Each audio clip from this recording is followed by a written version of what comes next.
Hey, les quiero dar una curiosidad, en julio, la NES Famicom va a cumplir 36 años, vaya sorpresa. ¡Qué viejos estamos!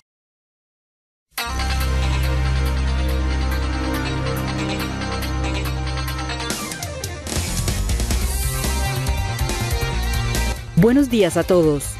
Soy Shinobu en otro video más para el canal de Oswald de Pigloquendero, y esta vez nuevamente para el torneo de Cavendish Tea. Vamos a hacer un video como tipo documental sobre una consola algo olvidada en los anales de historia. Esa consola es el PC Engine, o como se lo conoció en América como TurboGrafx 16, que fue la consola olvidada de la cuarta generación entre la dura batalla entre la Sega Genesis o Mega Drive y la Super Nintendo Super Famicom. Este video es para la dos ronda del torneo Loquendo Spirits de mi amigo Cavendish Spy, y bien sin más rodeo que empiece el video.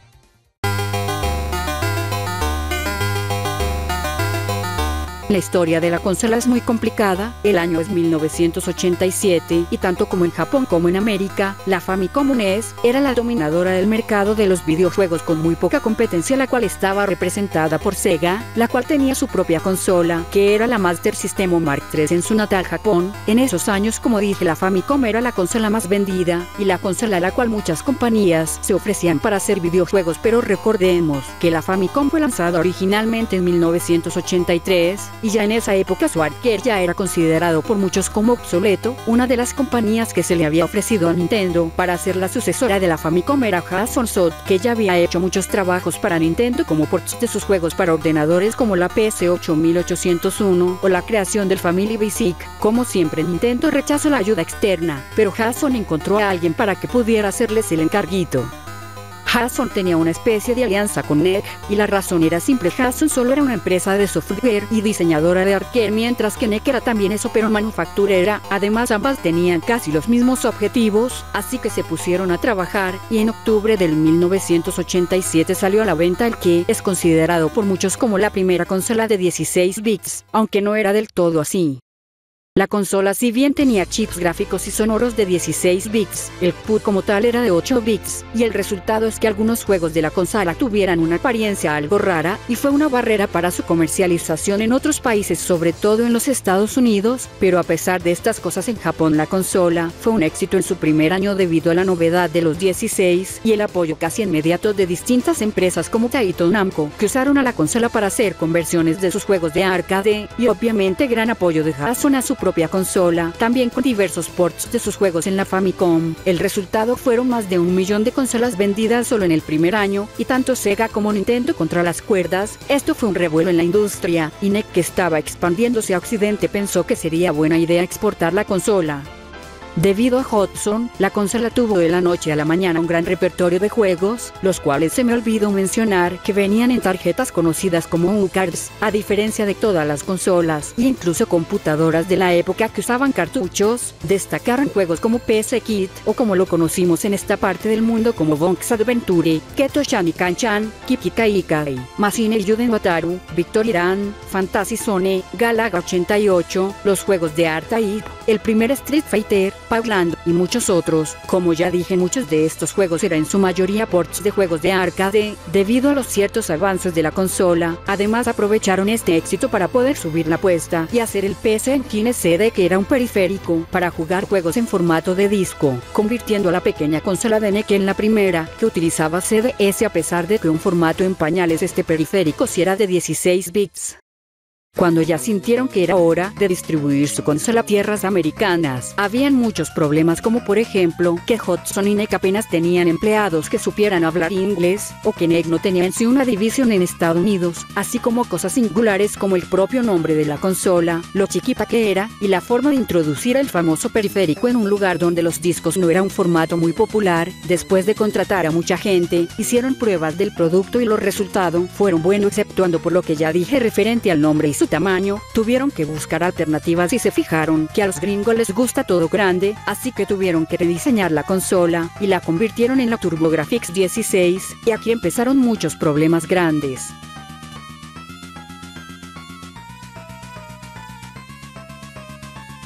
Aquí es donde empezaron los problemas, ya que NEC y Hudson tenían diferentes ideas sobre la consola. NEC quería hacer todos los cambios posibles para distribuir la consola en Norteamérica. Hudson quería dejar la consola tal como estaba y solo localizar los juegos, y recordemos que el apoyo de las desarrolladoras a la consola fue casi nulo en América. Otra cosa que condenó a la consola fue sin duda el tiempo, ya que su consola en América salió 2 semanas después que la Sega Genesis saliera en América. Eso que el juego que venía con la consola era un asco como Kid Courage en las zonas alfa. El salir casi de forma simultánea con una consola de la competencia fue bastante catastrófico, y además NEC cometió el típico error de toda la vida, que fue el hacer más producto del que podían vender. Ops. Como que no aprendieron nada de lo que le pasó a Atari. Otra cosa que jodió la TurboGrafx en América fue el pésimo marketing de la consola, donde se dedicaron a presumir los bits de la consola. Y por último fue el formato, que en América resultó ser caro de fabricar y difícil de programar para las desarrolladoras estadounidenses. Eso, y que los juegos para la misma consola eran más caros que las de sus competidoras.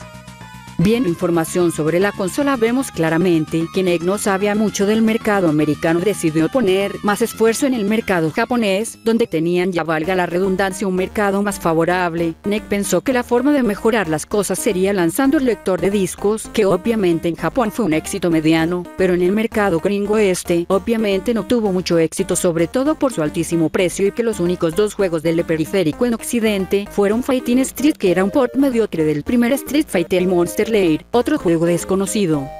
El resultado de estos primeros años fue una empresa que no quería arriesgar mucho en el mercado americano y que prefiera poner sus esfuerzos en el mercado japonés. Recordemos algo, la PC Engine fue hecha para competir con la NES, pero rápidamente se encontró compitiendo con la Sega Mega Drive y luego con la Super Famicom, algo que se replicaría en América. En las diversas revistas de videojuegos de la época, producto de la combinación entre mal marketing y poco apoyo, fue de que la TurboGrafx no tuviera mucho espacio en las revistas y lugares de interés de la época. Eso, y que la compañía no quería perder mucho dinero. Ya en 1990 estos problemas se acumularon, sobre todo en la división norteamericana de NEC, donde ellos eran los únicos que apoyan la consola durante esta época. Los títulos que destacaron en la TurboGrafx fueron los ports de los juegos de Bomberman, los juegos de la saga de Valis para el TurboGrafx CD, Bonk's Adventure, que salió 2 años tarde, y algunos juegos de Disney como el Pato Dawkins, pero eso no ayudó a mejorar el interés. Otra razón de la falta de juegos fue que en NEC de América no había gente que trabajara con software o familiarizada en sí con la industria de los videojuegos. En pocas palabras, no sabían qué mandar a Occidente. Con muchos juegos buenos en la original PC Engine, se decidió traer pocos y malos juegos. Más bien, algunos de los juegos estrella de la consola, como los juegos de Iris, no saldrían hasta 1991, año donde NEC contactó con diversas empresas, en su mayoría relacionadas con juegos de PC, como Icom Simulations, que desarrolló ports de sus juegos,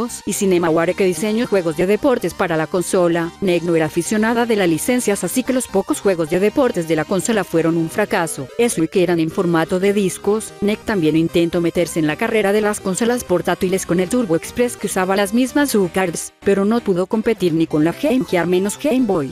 Con tantos fracasos, a NEC en Japón no le interesaba mucho invertir en la consola fuera de Japón. Además, NEC en Japón ya no tenía la fuerza que tuvo en el mercado de videojuegos, ya que la empresa dominadora de sus años, que era Nintendo, ya había lanzado la Super Famicom, y NEC fue de las empresas más afectadas por la explosión de la burbuja financiera en Japón. Además, la relación entre NEC y Hudson Soft era bastante tóxica, ya que Hudson pedía regalías por cada consola vendida, o mejor dicho, por cada consola en general y por cada juego vendido. Para 1991 NEC se retiró. Perdón por esa interrupción. Lo que quise decir es que debido a todos los problemas, NEC tuvo que vender sus derechos sobre la consola a una subsidiaria que era Turbo Technologies.